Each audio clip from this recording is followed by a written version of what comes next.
pag-asa. Ito ay magliliwanag para atin pang lipunin. Handog na sa atin ay pag-ibig. Sa araw ng Pasko tayo ay magmamahalan. Patawarin mga kasalanan, tayo ay magbibigayan. Mapapawi ang lungkot, kapalit ay kasiyahan. Huwag mag-alinlangan, magkasama tayo sa tagumpay. Manalangin sa Diyos, saplusin nating mga puso. Gusto niyang magkasama tayo sa pagdiriwang ng kanyang kaarawan. Sama-sama at may pag-asa, gawin nating puso ang Paskong darating na puno ng saya.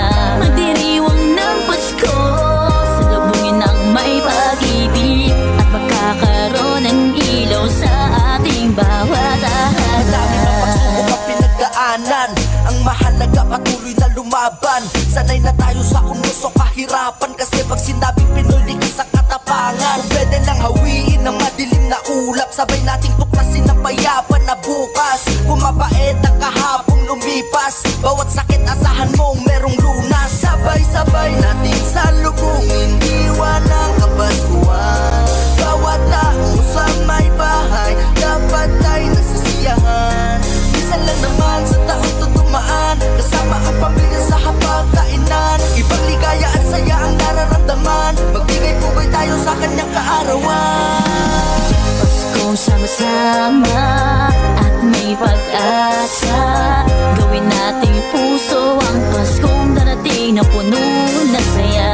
Magdiriwang ng Pasko, salubungin ng may pag-ibig, at magkakaroon ng ilaw sa ating bawat tahanan. Pasko na naman, kahit maraming pinagdaanan, pero ni minsan di pinanginaan.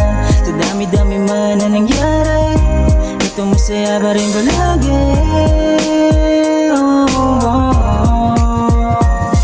Kahit anong problema na sa ating dumaan, lagi mong tatandaan, may Diyos na lagi kang binabantayan. Basta humawa ka lang lagi sa kanyang kamay, araw-araw kang may gabay.